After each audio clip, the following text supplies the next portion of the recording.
नमस्कार, मैं हूं रजनी सिंह और आप देख रहे हैं नेडरिक न्यूज। बीते साल कोरोना के कारण पूरे देश को लॉकडाउन का दंश झेलना पड़ा था।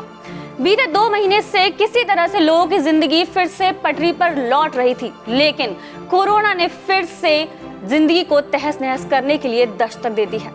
जी हाँ, बीते 1 हफ्ते से लगभग कई राज्यों में कोरोना ने फिर से अपने पैर पसारने शुरू कर दिए हैं, जिसमें महाराष्ट्र अब भी पहले नंबर पर है। महाराष्ट्र के हालात तो इतने ज्यादा खराब हैं कि ऐसा लग रहा है कि अब वहां पर फिर से लॉकडाउन लगाया जा सकता है। इसके अलावा कई और राज्य जैसे कि मध्य प्रदेश, छत्तीसगढ़, पंजाब, ये कुछ राज्य हैं जहां पर दिन प्रतिदिन और मामले बढ़ते जा रहे हैं। वहीं बात करें दिल्ली की, तो दिल्ली सरकार ने कोरोना के बढ़ते मामलों को देखते हुए एक बड़ा फैसला लिया है, जिसे जानना आपके लिए भी जरूरी हो चुका है। दिल्ली सीएम ने देश में बढ़ते मामलों को देखते हुए एक बड़ा फैसला सुनाते हुए कहा कि अब से 5 राज्यों से आने वाले लोगों को दिल्ली में एंट्री से पहले कोरोना की नेगेटिव रिपोर्ट देनी होगी। जिस तरह से देश में फिर से कोरोना संक्रमण की संख्या बढ़ रही है, उसे देखते हुए महाराष्ट्र, केरला, छत्तीसगढ़, मध्य प्रदेश और पंजाब से आने वाले लोगों के लिए अब से कोरोना टेस्ट की नेगेटिव रिपोर्ट लाना कंपलसरी कर दिया गया है। दिल्ली सरकार के मुताबिक इन 5 राज्यों से आने वाले लोगों को 72 घंटे पहले हुए कोरोना टेस्ट की रिपोर्ट को दिखाना होगा, तभी उन्हें राजधानी में एंट्री दी जाएगी। ये नियम 15 मार्च 2021 की दोपहर 12 बजे तक लागू रहेंगे। फिलहाल दिल्ली के हालात काबू में हैं, लेकिन बीते साल आपको भी पता होगा कि दिल्ली में कोरोना संक्रमण के मामले कितने तेजी से बढ़े थे। यहाँ तक कि दिल्ली दूसरा राज्य था जहाँ तीसरी लहर तक पहुँच गई थी।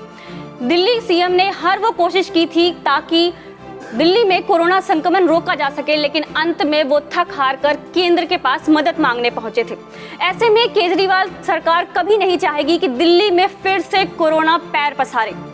आप देख सकते हैं कि बीते महीने दिल्ली में ही नहीं पूरे देश भर में कोरोना वैक्सीन चारों तरफ बांटी गई, लेकिन कोरोना वैक्सीन आने के बावजूद भी कोरोना संक्रमण के मामलों में कमी नहीं आई है। वहीं एक तरफ सरकार अपनी मजबूरी बता चुकी है कि कोरोना संक्रमण के लिए लगाई जाने वाली वैक्सीन के स्टॉक कम हैं। ऐसे में सभी तक वैक्सीन पहुंचना इतना आसान नहीं होगा। हालांकि दिल्ली सरकार ने कहा था कि हम कोरोना की वैक्सीन लोगों तक मुफ्त में पहुंचाएंगे, लेकिन कहीं ना कहीं हम देख सकते हैं कि कितने लोगों तक मुफ्त में वैक्सीन पहुंच रही है।